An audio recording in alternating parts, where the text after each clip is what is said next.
Save her, not me. The dying man said. The stranger's choice shocked the room. The hospital hallway smelled of antiseptic and cold metal. The lights above flickered once, then stayed steady too bright for a place where people came to lose hope. A stretcher rushed past wheels, rattling, a nurse running beside it, with her hands pressed hard against a blood-soaked blanket. "Move clear the way," someone shouted. In room 417, a heart monitor screamed in sharp, uneven beeps. The sound cut through everything else. It did not care about fear or love or unfinished words. It only counted time. On the bed lay a man in his early 40s. His skin was gray lips, dry and cracked. A tube helped him breathe, but even that looked like it was losing the fight. His chest rose and fell too fast, then too slow, as if his body could not decide what to do anymore. Beside the bed, a woman clutched his hand with both of hers. "Evan, stay with me," she whispered. Her voice shook. Tears ran down her face, but she did not wipe them away. She was afraid that if she let go, even for a second, he would disappear. Her name was Lily. A doctor stood at the foot of the bed, eyes fixed on the numbers flashing on the screen. Another nurse prepared medication with shaking hands. Everyone in the room knew the truth, even if no one said it out loud. Time was running out. Near the door stood a man who did not belong there. His name was Daniel Reed. He was not family. He was not a close friend. He had no reason to be in room 417 except for a single strange twist of fate. Daniel stood with his back against the wall. His jacket was still on, damp from rain. His hands were shoved into his pockets, fingers tight, nails digging into his skin. He watched the scene like someone watching a fire through glass, close enough to feel the heat, too far to stop it. How did a stranger end up here at the edge of someone else's life? Just 20 minutes earlier, Daniel had been in the hospital lobby arguing quietly with a receptionist. He was supposed to sign a document, something boring, something small. Then he heard a woman scream his name by mistake. "Daniel." He turned. The woman rushing past him was not calling him at all. She was calling someone else. But in that moment their eyes met. Hers were wild with fear. "Please," she said to no one in particular. "Please help him." Daniel followed without thinking. Now he stood in the room, unseen by most, yet unable to leave. The doctor finally spoke. His voice was low, controlled, trained to stay calm in moments like this. "We have critical injuries," he said. "Internal bleeding. Massive trauma. We are doing everything we can." Lily shook her head. "No, no, you can't say that. You said he would be okay. I said we would try," the doctor replied gently. Another monitor alarm went off. Louder this time. Evan's eyes fluttered open. "Just for a moment." "Lily," he whispered. She leaned close, her forehead touching his. "I'm here. I'm right here." His gaze shifted, past her, toward the door, toward Daniel. Their eyes met. Daniel felt a strange pull in his chest. He did not know this man. He had never seen him before today. And yet something in Evan's eyes made it impossible to look away. There was fear there, yes, but also something else. Clarity, like a man who already knew the end of the story. "Who is that?" Evan asked weakly. Lily turned confused. Daniel took a small step forward before he could stop himself. I'm sorry. I shouldn't be here." Evan's lips twitched, almost a smile. "No," he said. "Stay." The doctor frowned. "Sir, unless you are family," "Please," Evan interrupted, his voice breaking. "Just, please." The room fell quiet. Even the machine seemed to pause between beeps. Daniel swallowed hard. Why did this man want him here? Why him outside the window? Rain streaked down the glass, each drop racing the others to the bottom. Somewhere far away, thunder rolled. Inside room 417, seconds passed like hours. The doctor looked at the monitors again. His jaw tightened. "We're losing him," he said. "We need to act now," Lily cried out. "Do something!" Please, Daniel's heart pounded. He did not know it yet, but he was standing on the edge of a moment that would split his life into before and after. Have you ever been in a room where one choice could save a life or end another? Have you ever felt time press against your chest until it was hard to breathe? Evan took a shallow breath. His grip on Lily's hand tightened, and then with what little strength he had left, he began to speak. The clock on the wall clicked forward. Time was almost gone. 3 days earlier, Lily had woken up before her alarm. It was still dark outside, the kind of gray-blue morning that made the world feel unfinished. She lay still for a few seconds listening. The apartment was quiet except for the soft hum of the refrigerator and the distant sound of cars on wet streets. She turned her head toward Evan. He was awake too, not fully sitting up, not fully asleep, just staring at the ceiling like he had been doing that for a long time. "Did you sleep?" Lily asked softly. Evan's eyes moved toward her. He blinked slowly, a little. Lily reached across the bed and placed her palm on his chest. His heartbeat was steady. That alone gave her a small breath of relief. "You're thinking again," she said. Evan forced a half smile. Maybe. It was the kind of maybe that meant yes. Lily hated that look on his face. It was not fear exactly. It was something heavier, like a quiet decision he was carrying alone. She got up and walked to the kitchen, careful not to step too hard. Their apartment was small, but they had made it warm. A few framed photos, a plant on the windowsill, a cheap couch with a blanket that always slid off one side. Lily filled the kettle with water and set it on the stove. The blue flame clicked on. She stared at it, lost in thought. For months she had been pretending things were normal. Normal meant coffee in the morning.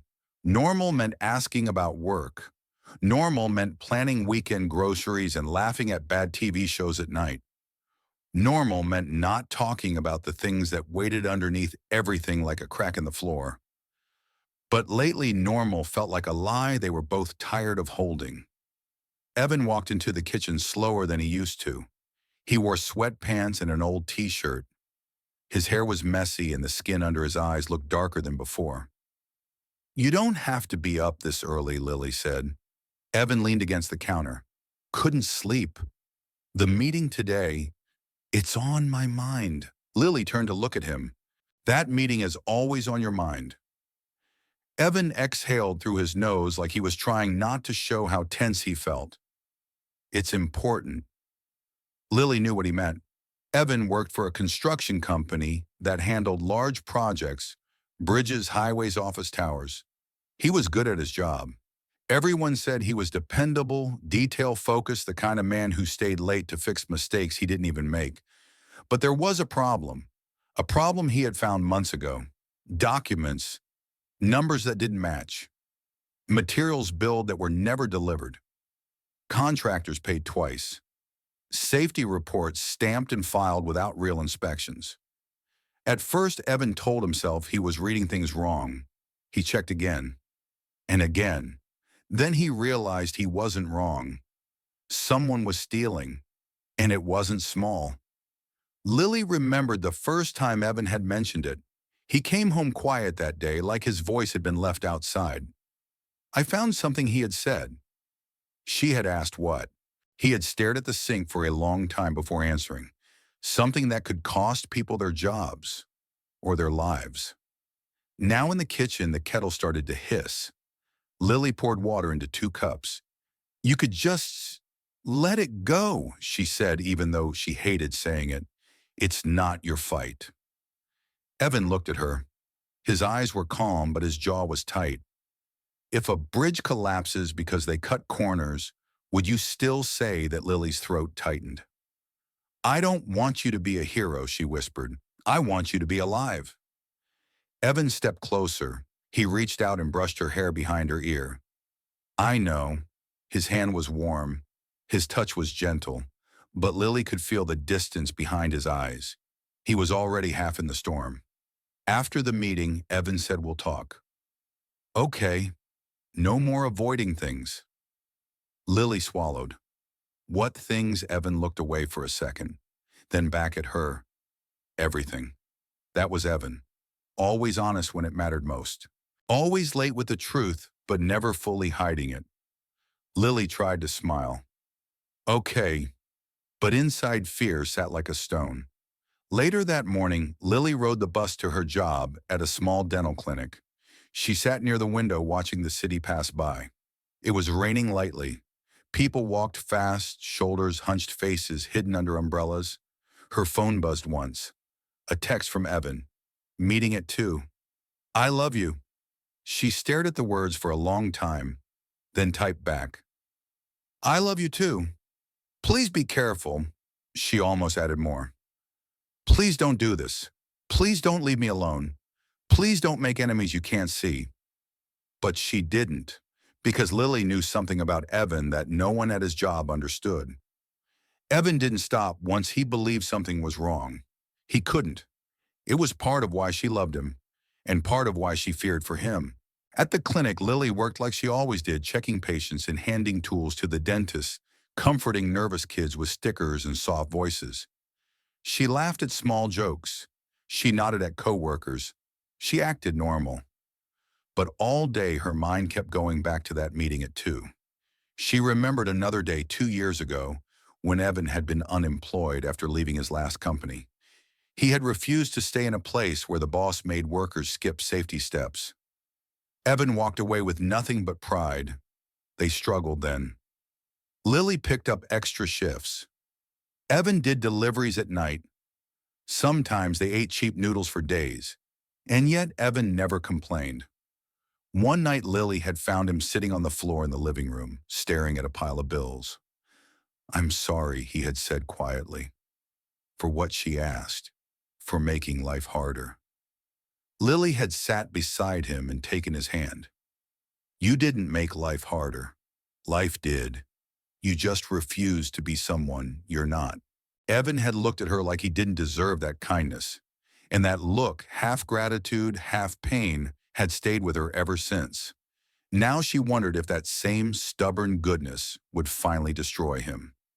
At 1:45, Lily's phone buzzed again. A call this time. Evan. She stepped into the back hallway of the clinic, heart racing, and answered. Hey, she said. Are you okay? Evan's voice sounded tight. I'm fine. Listen, I need to tell you something. Lily pressed her back against the wall. What I sent copies, Evan said, of the documents, to a lawyer and to an investigator. Lily's stomach dropped.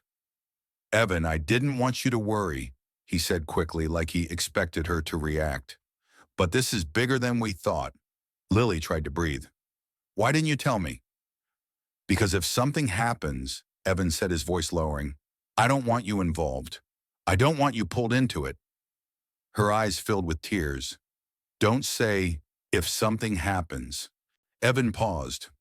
In that pause, Lily heard the sound of people talking around him. A door closing. Footsteps.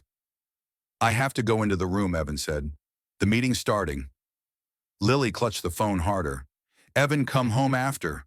Don't stop anywhere. Don't argue with anyone. Just come home. Evan's voice softened. I will. Promise. Another pause. I promise, he said. But Lily could tell he was promising the thing he wanted to be true, not the thing he could control. Okay, she whispered. I love you. I love you too, Evan said. No matter what happens. Remember that. Lily's throat tightened. Don't talk like that. Evan didn't answer. Then the call ended. Lily stared at the dark phone screen like it had betrayed her. That evening, Evan did not come home. At 7:10, Lily called him. No answer. At 7:25, she called again. Still nothing. By 8 o'clock, her hands were shaking so badly she dropped her keys twice. She left the apartment and walked into the rain without an umbrella. She barely felt the water soaking her hair and clothes. She only felt the pressure in her chest. At 8:30, she reached the construction company building. Most lights were off. The parking lot was nearly empty. She went to the front door and tried it. Locked. She knocked anyway, hard, her knuckles stinging. A security guard finally opened it a crack. Ma'am, we're closed. My husband works here, Lily said, voice breaking. Evan Hart. I can't reach him. The guard hesitated. His face changed just slightly. Ma'am, he said slowly, there was an incident. Lily's blood turned cold. What incident? The guard swallowed. An accident on the road. A crash. An ambulance came. Lily grabbed the door frame to keep herself standing. Where, which hospital? The guard looked uncomfortable. They said, Central Mercy. Lily didn't remember leaving the building. She only remembered running, calling a taxi, shouting the hospital name, her whole body trembling as the city lights blurred through rain. In the back seat, she called Evan again and again until the phone battery dropped to red. No answer. Only silence. When Lily reached Central Mercy Hospital, she burst through the sliding doors like she was being chased. I need Evan Hart, she cried to the front desk. Please, he was in an accident. The receptionist started typing quickly, eyes wide at Lily's soaked clothes and desperate face. Yes, the receptionist said after a second. He's here. He's in surgery preparation. 4th floor. Lily's knees nearly gave out. Can I see him? You can go up, the receptionist said. But ma'am, please be prepared. It's serious. Lily ran to the elevator, pressing the button so hard her finger hurt. The doors opened and she stepped inside with 2 strangers, an older woman and a man in a wet jacket. She didn't notice the man. Not yet. She only stared at the numbers lighting up as the elevator climbed. 2, 3, 4. Her heart hammered. When the doors opened, she ran toward the nurse's station, her wet shoes squeaking on the floor. A nurse looked up. Ma'am, can I help you? I'm Lily Hart, she said, breathless. My husband, Evan. The nurse's face tightened with pity. Room 417, she said softly. Hurry. Lily ran, and as she pushed open the door to room 417, she caught Evan on the bed surrounded by doctors, machines, and fear. She saw his eyes flutter open. She heard the doctor say, we're losing him. And she did not see Daniel until Evan looked past her and asked for him. In that moment, Lily realized something terrifying. Evan was trying to control how this ended, and he was about to say something that would change everything. The heart monitor beeped again, uneven, urgent. Time was pulling them forward, and there was no stopping it. Daniel Reed never planned to be at Central Mercy Hospital that night. If his life had stayed on its normal path, he would have been at home eating cold leftovers and pretending the quiet didn't bother him. He would have watched the news with the sound low. He would have gone to bed early because sleep was easier than thinking. But nothing about Daniel's life had been normal for a long time. 2 years earlier, he had stood in a different hospital in a different city, holding a paper cup of bad coffee while a doctor explained things he did not want to hear. Words like time, aggressive, and nothing more we can do. Daniel's younger sister, Mia, had been sitting in a wheelchair beside him. She was 26. Her hands rested in her lap, thin and pale. So that's it, she asked the doctor calmly. The doctor looked at Daniel, not at her. I'm sorry. Mia smiled like she was comforting them instead. Okay, she said. Then I want to go home. That smile haunted Daniel more than any tears could have. Mia had needed a transplant. A simple sentence. A complicated truth. There was a donor somewhere, but not in time. There was always a waiting list. There was always someone else ahead. Daniel had begged. He had filled out forms, made calls, stood in offices, with his hands shaking. He had shouted once, and the security guard had calmly told him to leave. In the end, Mia died in a clean white room that smelled just like room 417. Daniel had held her hand when she whispered, "Don't break yourself trying to save me." He had broken anyway. Since then, Daniel avoided hospitals. He avoided anything that reminded him of machines and waiting rooms and the sound of life slipping away in slow beeps. So why was he here now? Because of a signature. Earlier that evening, Daniel had gone to Central Mercy to sign paperwork related to his late father's estate. His father had died months ago quietly in his sleep. No drama, no machines, just a closed door and a long silence afterward. The hospital handled part of the process. Daniel hated every step of it, but he wanted it done. When he finished signing, he stood up too fast. The room tilted for a second. He grabbed the edge of the desk and waited until the world steadied. "Are you okay?" the receptionist asked. "Yeah," Daniel said. "Just need some air." He walked toward the lobby, his jacket still open, rain clinging to the shoulders. That was when he heard the scream. "Daniel!" He turned. A woman was running across the lobby, eyes wide, hair-soaked fear pouring off her in waves. She wasn't looking at him. She was looking past him at nothing and everything at once. "Please," she said to the space in front of her. "Please help him." Daniel didn't know why his feet moved. He followed her into the elevator. He followed her down the hallway. He followed her into room 417. He should have stopped at the door. He should have said he was sorry and stepped back into the hall. That would have been the polite thing, the normal thing, but something in the air pulled him forward. Now he stood near the door watching a man fight for his life, watching a woman cling to hope with both hands, watching doctors move fast, speak short, sharp words. And somehow this dying man saw him. Daniel did not understand it. When Evan's eyes locked onto his, Daniel felt exposed, like Evan could see straight through him, like he knew Daniel's history, his loss, his regret. "Who is that?" Evan asked weakly. Daniel almost stepped back, almost disappeared, but Evan said, "Stay." Daniel stayed. He felt the weight of it settle on his shoulders like a hand he couldn't shake off. Why did this matter? Why did Evan want him here? Daniel had spent 2 years telling himself that what happened to Mia was not his fault, that he had done everything he could, that sometimes there just wasn't a choice. But the truth was harder. Daniel believed that if he had been stronger, louder, more willing to break rules, maybe his sister would still be alive. That belief sat inside him like a bruise. Now he was in another room, another life on the line, and a choice was forming in the air, thick and heavy. The doctor spoke in clipped tones. "Blood pressure is dropping. We need to prep for emergency surgery now." Another nurse shook her head. "The internal bleeding is too severe." Lily's hands trembled as she held Evan's. "You're going to be okay," she said, even though fear cracked her voice. "You hear me? You're going to be okay." Evan swallowed. His throat worked hard, like even that simple movement cost him. "Lily," he said softly, "listen to me." She leaned closer, tears dripping onto the sheets. "No," she said. "Don't talk. Save your strength." Evan turned his head slightly. His eyes found Daniel again. Daniel felt his chest tighten. "Why me?" he thought. Evan's lips parted. He drew a shallow breath.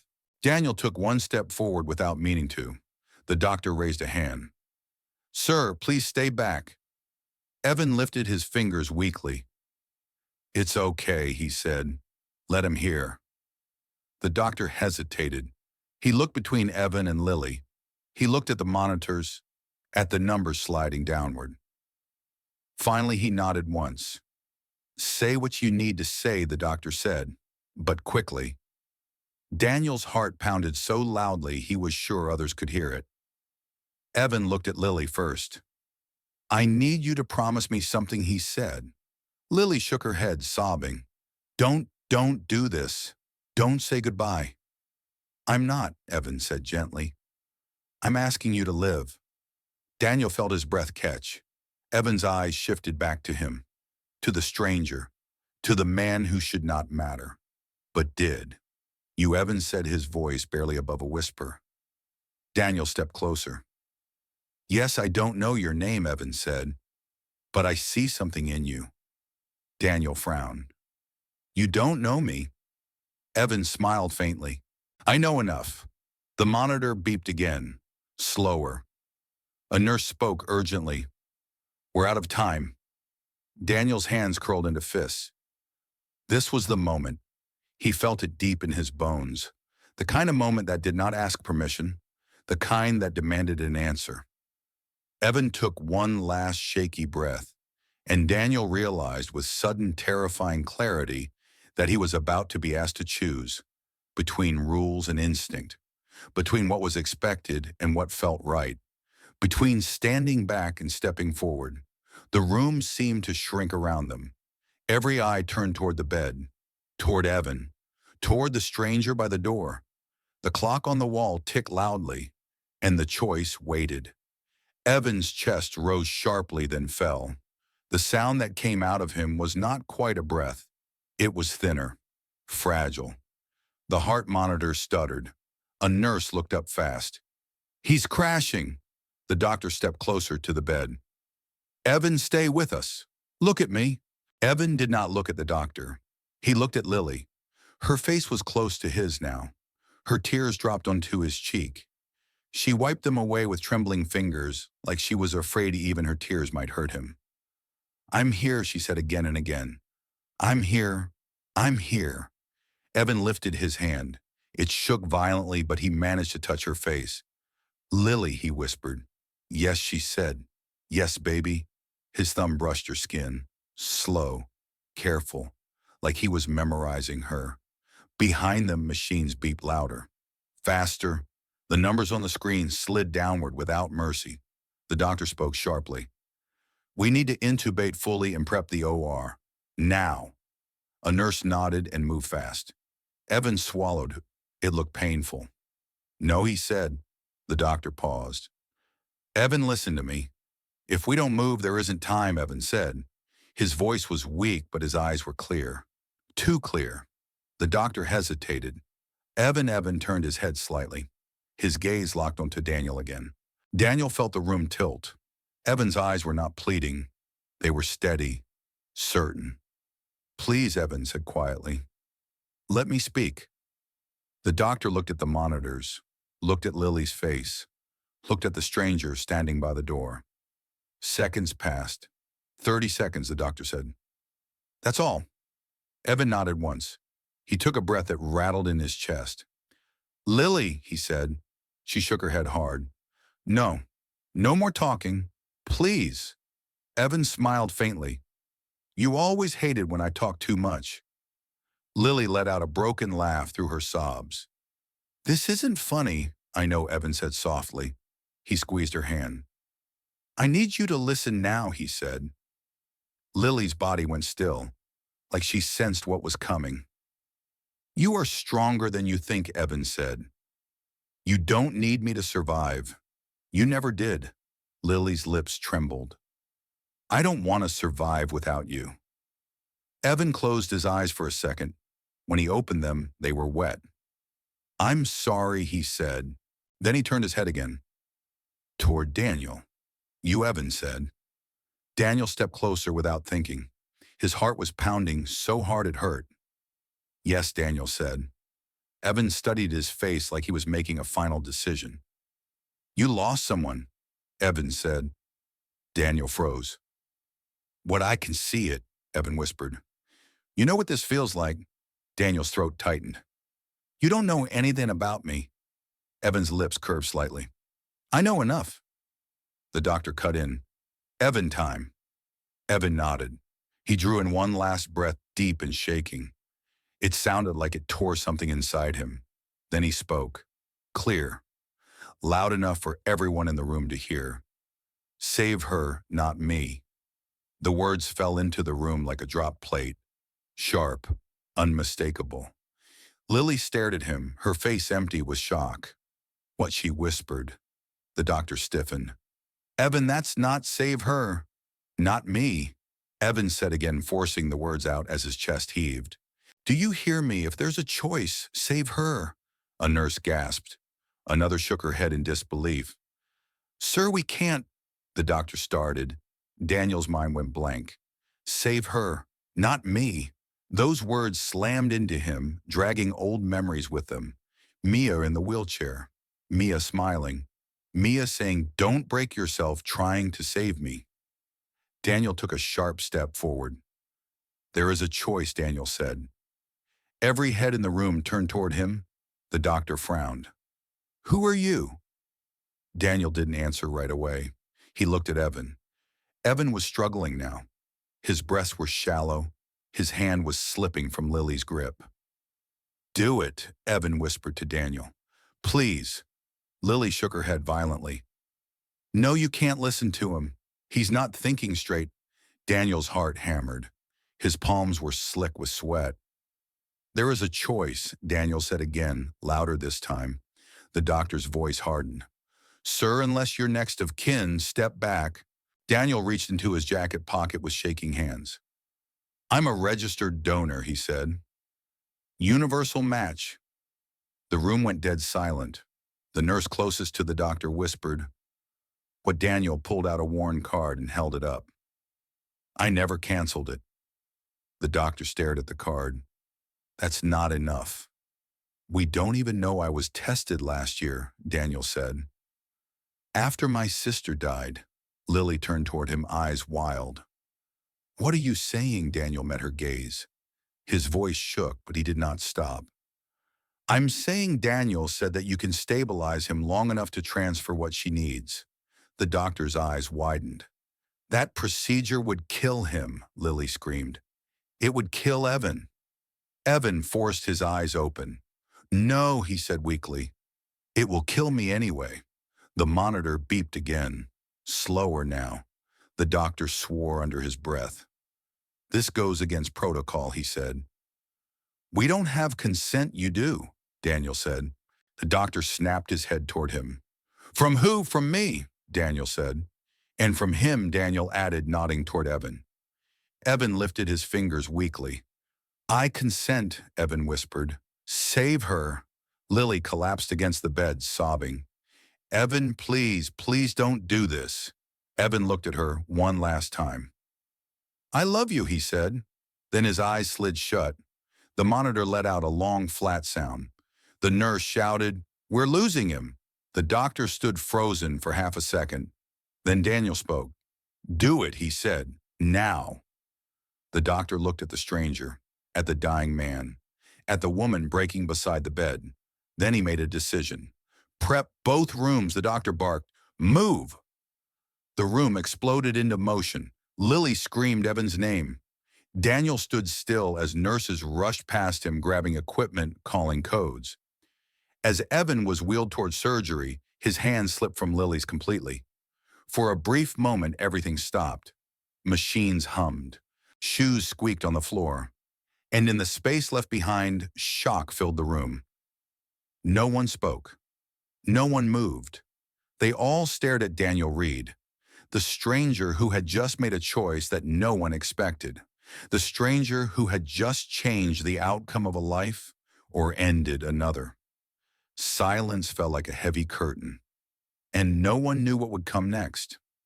The waiting room felt too small for the air it held. Lily sat in a hard plastic chair, her arms wrapped around her chest, like she was trying to hold herself together. Her clothes were still damp from the rain, but she no longer noticed. The cold had moved somewhere deeper into her bones. Across the room, Daniel sat alone. He had taken off his jacket and folded it carefully beside him. His hands rested on his knees. They were steady now, but only because he forced them to be. The doors to the operating wing were closed. No windows, no clocks, just white walls and the low murmur of voices from behind the desk. Minutes passed, then more minutes. No one spoke. Lily finally lifted her head and looked at Daniel. Her eyes were red. Her face looked older than it had an hour ago. "You," she said. Daniel looked up. She stood suddenly and walked toward him. Her steps were unsteady but fast. "What did you do?" she asked, her voice low and sharp. Daniel stood as well. He did not move away. "I did what he asked," he said. "You had no right," Lily said. Her hands clenched into fists. "You don't know him. You don't know us." Daniel nodded slowly. "You're right." Lily's breath shook. Then why Daniel searched for words. He found none that felt safe. Because he said finally, "I know what it feels like to watch someone die while waiting for help that never comes." Lily's jaw tightened. "That doesn't give you permission to play God." Daniel flinched.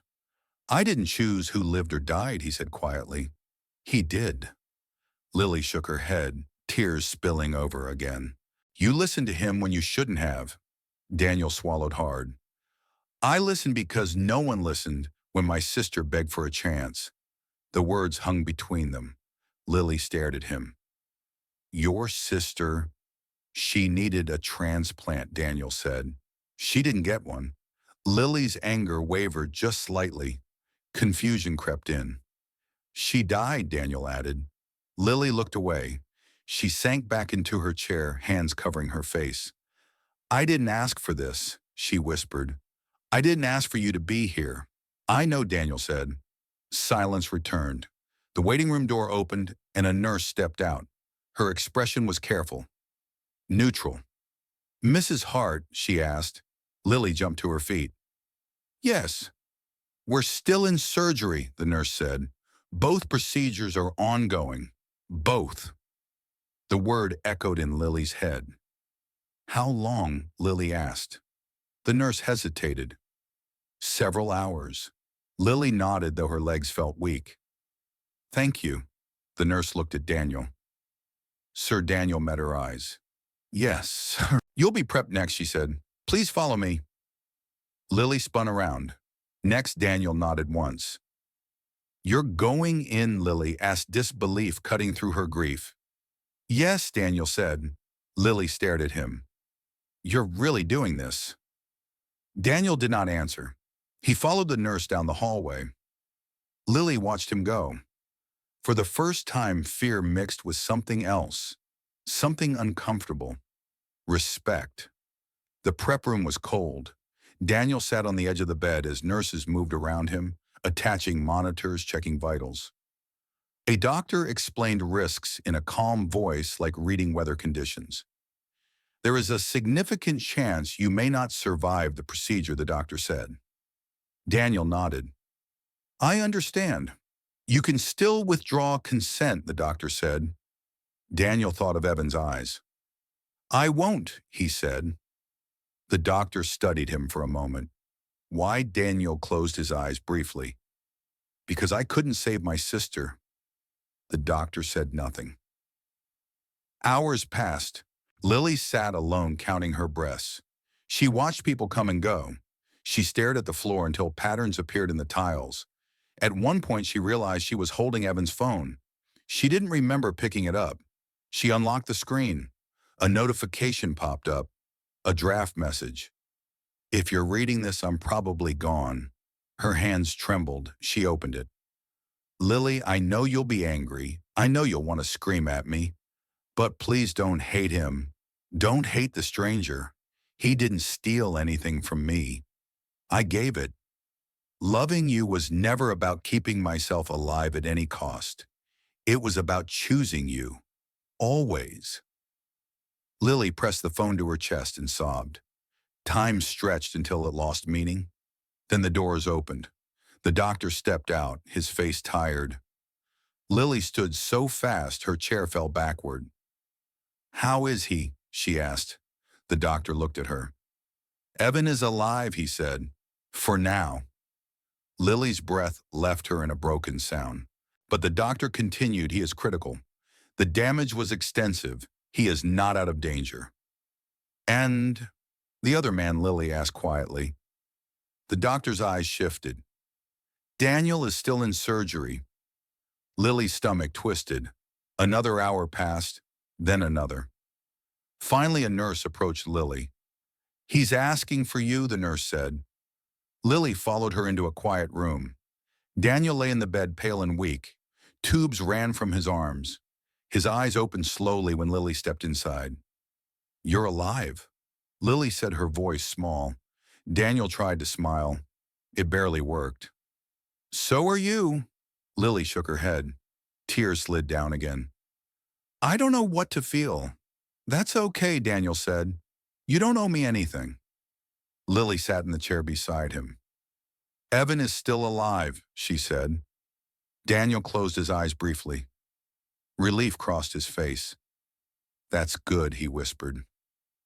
You could have died, Lily said. You still might. Daniel opened his eyes again. I know. Why weren't you afraid? Lily asked. Daniel looked at the ceiling. I was. I just wasn't more afraid than I was of doing nothing. Lily stared at him for a long moment. You don't even know us, she said. Daniel turned his head slightly. I know enough. Lily thought of Evan's words, don't hate him. Her anger softened, turning into something heavier. Gratitude tangled with guilt. You saved me, she said quietly. Daniel shook his head. No. He did. Lily reached out and took Daniel's hand. Her grip was gentle. Still, she said. They sat like that for a while, surrounded by the quiet hum of machines. Outside the room, life continued. Inside, questions waited. Had the right choice been made? Had love gone too far? And when the shock faded, what would be left behind, Lily did not know. All she knew was that the room felt forever changed, and the wound left by that choice had not begun to heal. The questions did not wait long. They arrived in pressed shoes and quiet voices and clipboards and careful looks. They arrived with rules. 2 days after the surgeries, Lily was called into a small conference room on the 4th floor. The walls were beige. A box of tissues sat in the middle of the table like an apology. Evan was still in the ICU, alive but unconscious. Machines breathed for him. Every beep made Lily jump. Daniel was recovering in another wing, weak, watched closely, and now people wanted answers. A woman in a dark blazer introduced herself as hospital legal counsel. A man beside her said he represented the ethics board. A nurse Lily recognized from that night sat quietly in the corner. We need to review what happened, the woman said gently. There were deviations from standard protocol. Lily folded her hands tightly in her lap. My husband asked for it. Yes, the man said. We understand that, but consent in a near-fatal state can be complicated. Lily felt heat rise in her chest. He was clear. He knew exactly what he was saying. The woman nodded. We're not saying otherwise, but we also need to consider the involvement of a third party. A stranger, the man added, who made a decision that influenced medical action. Lily's jaw tightened.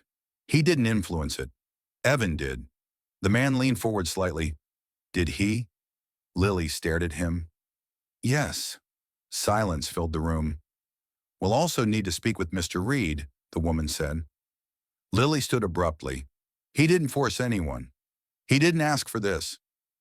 No one is accusing him, the woman said quickly. We're reviewing. That's all. Lily shook her head. It never is. She left the room before they could stop her. Daniel knew something was coming before they said anything.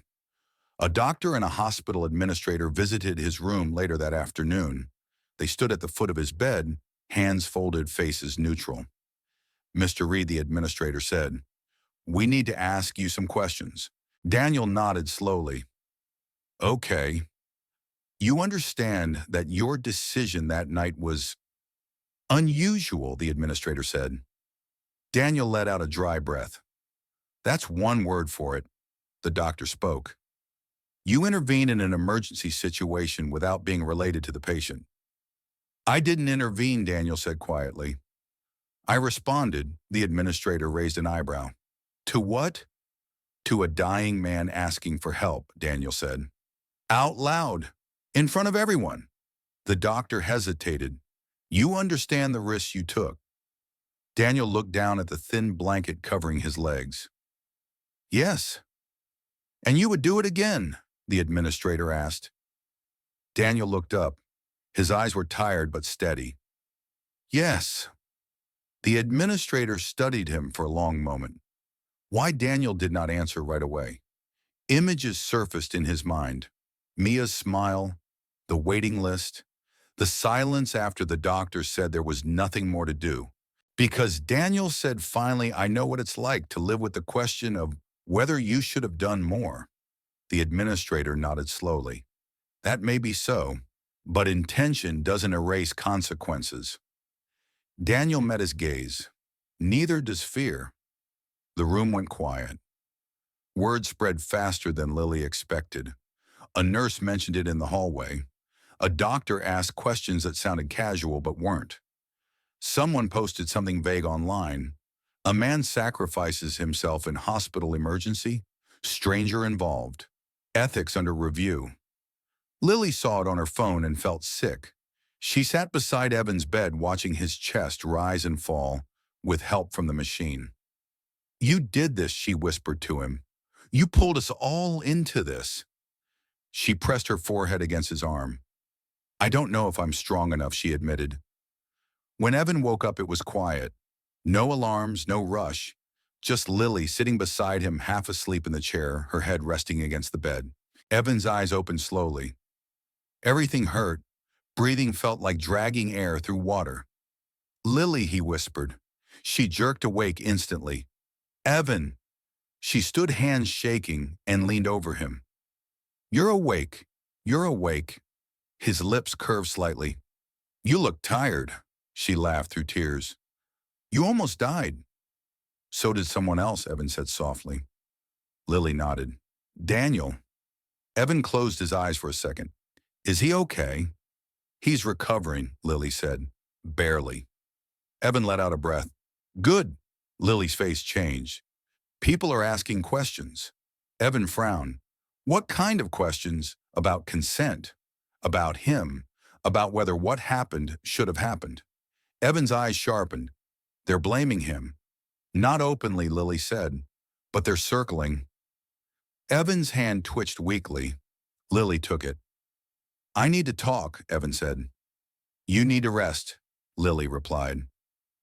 "No," Evan said firmer this time. "I need to be heard." 2 days later, Evan insisted on speaking to the hospital board.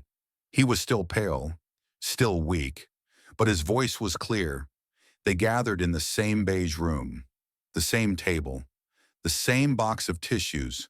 Daniel was there too, seated near the door. When Evan saw him, his eyes softened. "You came," Evan said. Daniel nodded. "I said I would." The woman from legal spoke. "Mr. Hart, we appreciate you meeting with us." Evan looked around the room. "I'm here because you're questioning the man who did exactly what I asked." No one spoke.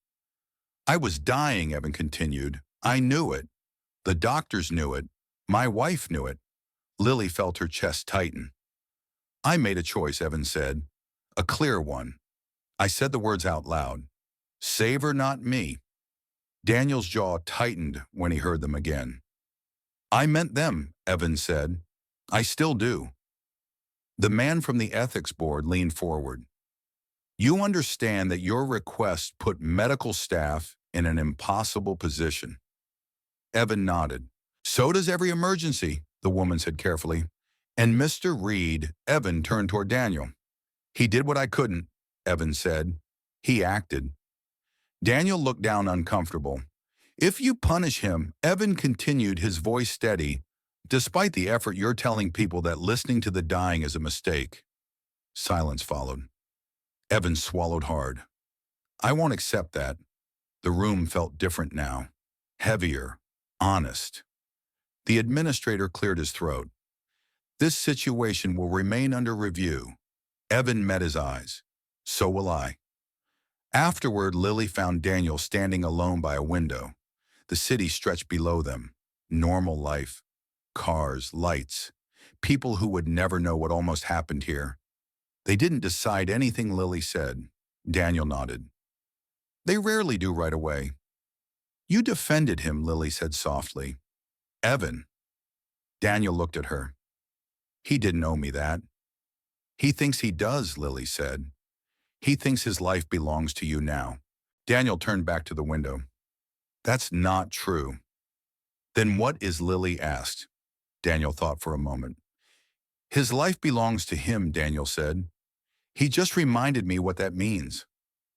Lily watched him, seeing him differently now. Not as a stranger, not as a hero, but as a man still carrying something heavy. "You don't look relieved," Lily said. Daniel shook his head. "Truth doesn't always feel like relief." "What does it feel like?" Lily asked. Daniel answered without turning around. "It feels like standing in front of a mirror you've avoided for years." Lily let the words sink in. Somewhere down the hall, a monitor beeped steadily.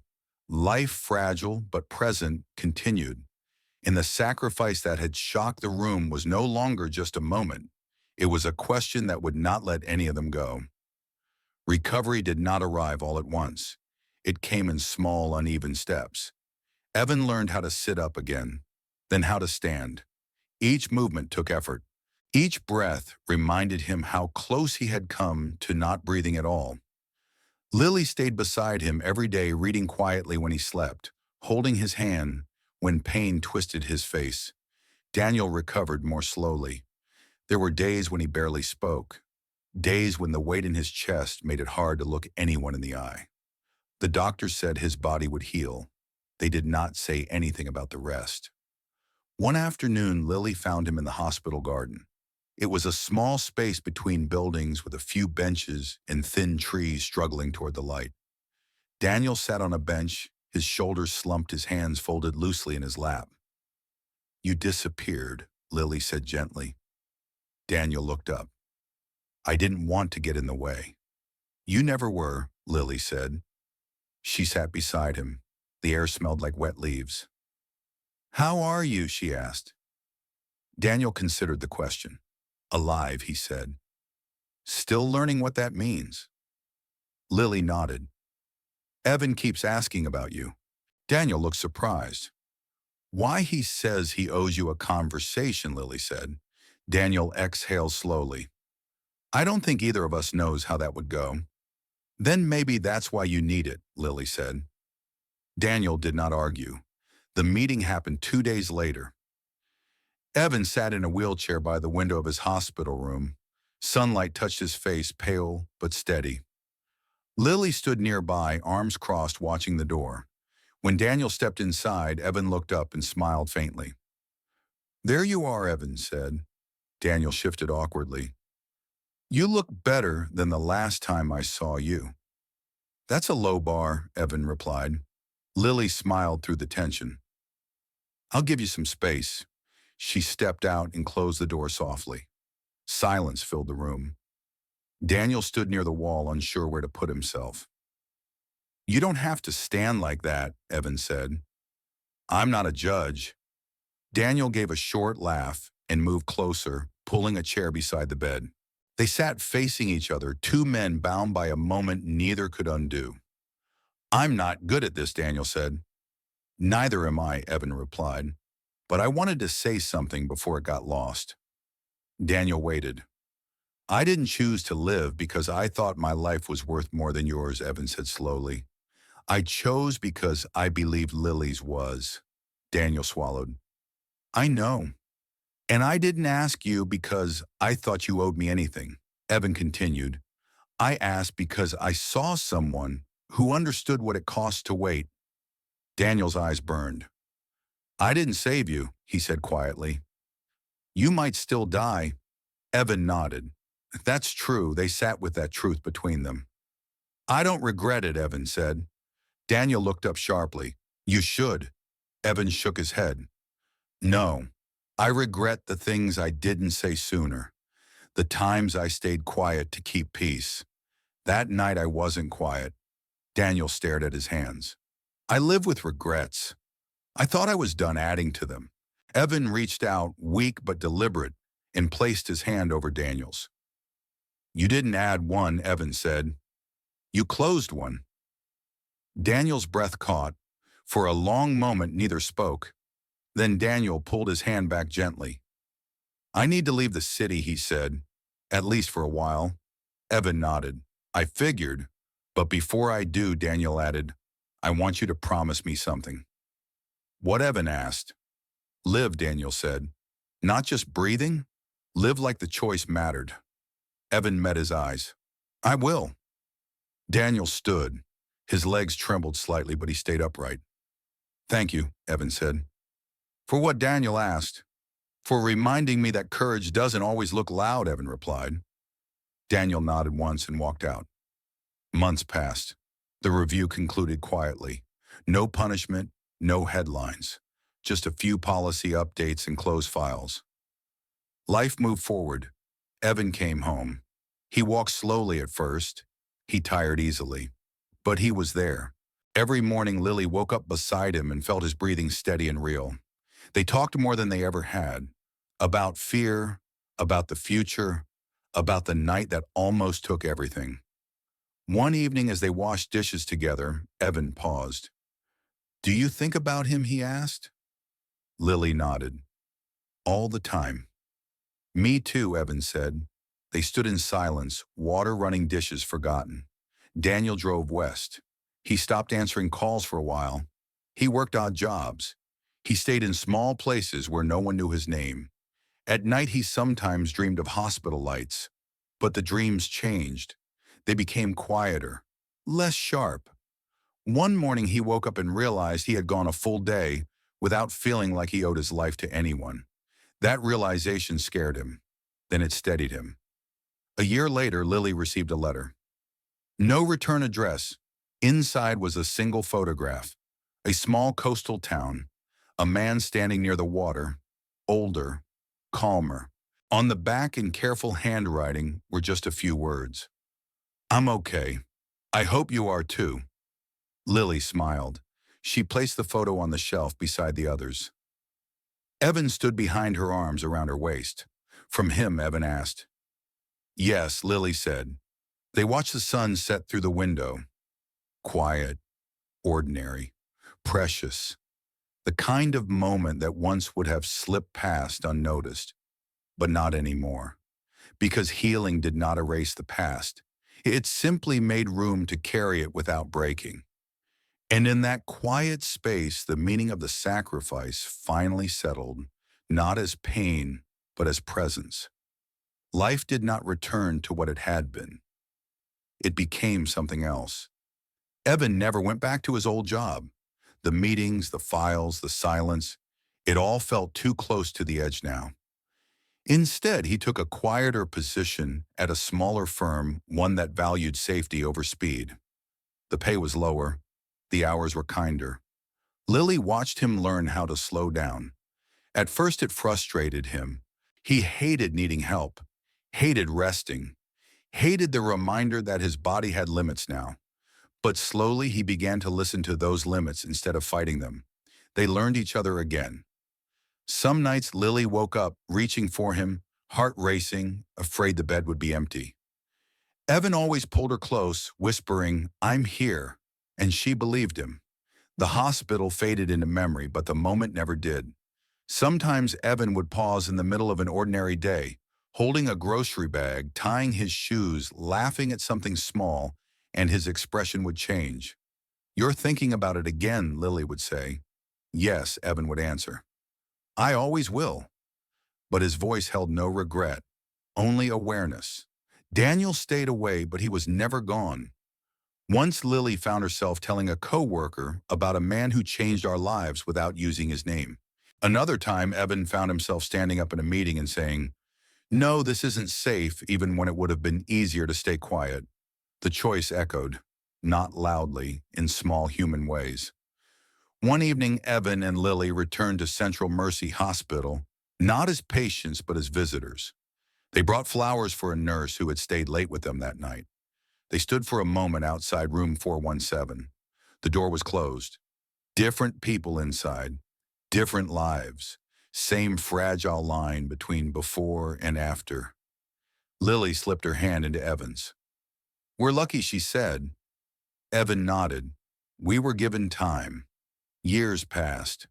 They moved to a different apartment. They painted the walls a warmer color. They filled the shelves with books and photos and quiet joy. On an anniversary of the night, Evan wrote a letter he never sent. He folded it carefully and placed it in a drawer. In it, he wrote, "I asked someone to carry my fear, so I wouldn't have to." He did. And in doing so, he gave me the chance to carry my life differently.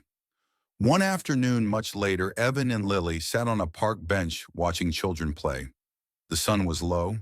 The air was soft. A man walked past them. For just a second, Evan thought it was Daniel. It wasn't, but the feeling stayed. "What are you thinking about?" Lily asked. Evan looked at her.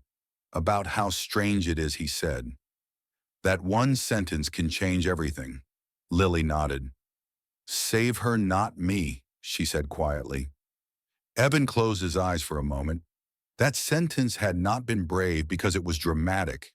It was brave because it was final, because it accepted loss without knowing what would follow, because it trusted a stranger to listen. Maybe that stranger is someone you've never noticed.